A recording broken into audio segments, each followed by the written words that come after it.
The best restaurant transactions do not follow a single script. Some come together quickly because everything lines up. Others require persistence and a broker who refuses to accept a dead end. What they share is this: a seller with a clear reason to exit, a buyer who sees the full picture of what they are acquiring, and a broker who stays in it until the deal closes. Two recent transactions from We Sell Restaurants brokers tell that story from two very different angles. One in a growing South Carolina market where an Irish pub operator recognized an opportunity no one else had moved on yet. One in St. Petersburg, Florida, where a Greek immigrant's life's work found a buyer who arrived with a growth plan and the tenacity to outlast 3 bank rejections. Different markets, different sellers, different challenges. Both deals closed. Deal 1. A growing market, a gap. No one had filled, and a broker who made the second attempt count. By Justin Scotto. We Sell Restaurants, WSR. And that's Charlotte, York. South Carolina is not standing still. The city is growing rapidly, and with that growth comes demand for exactly the kind of hospitality concepts that established communities take for granted. When listing number 29642 came to market, it offered a specific opportunity. An operating restaurant in a market with real momentum and a category gap that the right operator would recognize instantly. York did not have an Irish pub. A buyer already running one successfully in uptown Charlotte, living near York, would see that immediately. Justin Scotto found that buyer. But getting there required recovering from a listing that had already failed. The seller. The seller grew up in the restaurant business. His father owned multiple restaurants, which means this was not someone who stumbled into the industry. His decision to sell was personal. The time was right, and he was ready to focus on his family. This was not a distressed exit. It was a clear, deliberate decision made from a position of strength. What went wrong before WSR, before Justin Scotto was involved? This listing had already spent time on the market with another broker in the Charlotte area. That broker was unresponsive, both to the seller and to buyers who expressed interest. The business did not sell. Qualified buyers moved on. The seller lost time he could not get back. This is not a minor inconvenience in a restaurant transaction. A buyer who does not receive follow-up will not wait. The gap between a broker who goes silent and one who stays engaged is the difference between a business that sells and one that sits.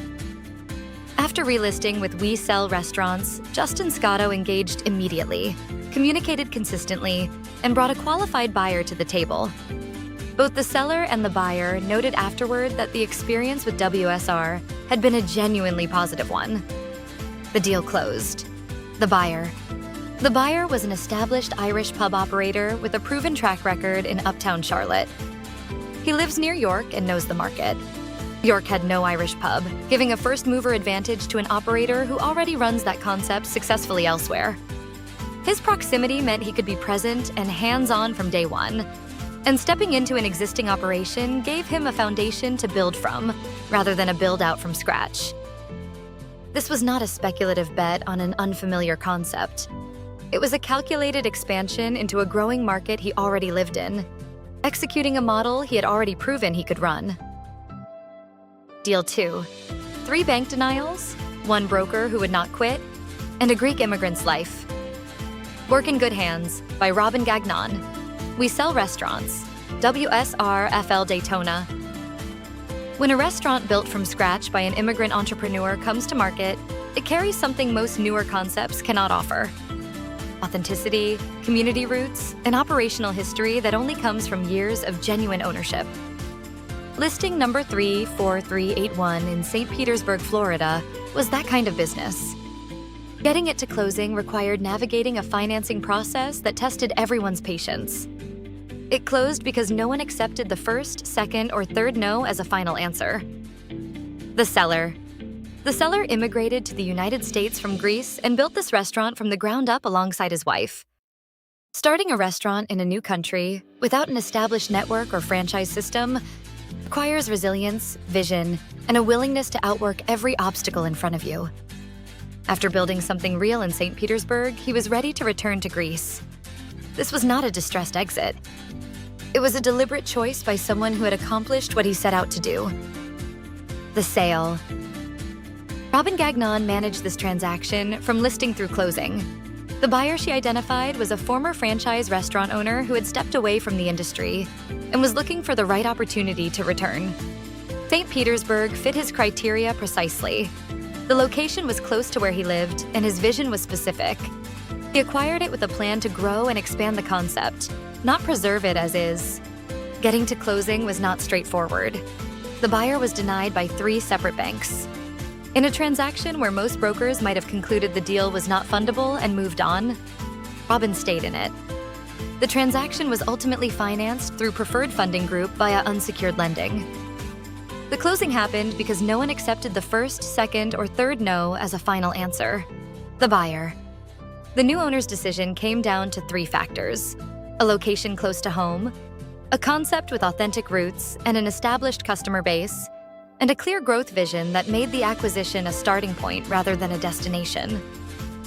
For a buyer returning to an industry he already understands, this was a calculated re-entry at the right moment. What these 2 deals share: the broker's engagement level is not optional. The York deal failed the first time because a broker went silent. It closed the second time because Justin Scotto stayed in communication. The St. Petersburg deal closed because Robin Gagnon refused to treat 3 bank denials as a verdict. In both cases, the broker's engagement was the deciding factor. Sellers who exit with clarity leave behind better businesses. Neither seller was under financial pressure. Both made deliberate decisions from a position of strength and left behind well-run operations. The right buyer sees what they are actually acquiring. The York buyer was not buying a building. He was buying a first-mover position in a growing market. The St. Petersburg buyer was acquiring an authentic foundation with community roots that a newer concept could never replicate. Listing No. 29642 was represented by Justin Scotto, We Sell Restaurants, WSRNC Charlotte Territory. Listing No. 34381 was represented by Robin Gagnon, We Sell Restaurants, WSRFL Daytona Territory, and a We Sell Restaurants broker who knows how to bring both sides to the table and stay in the deal until it closes.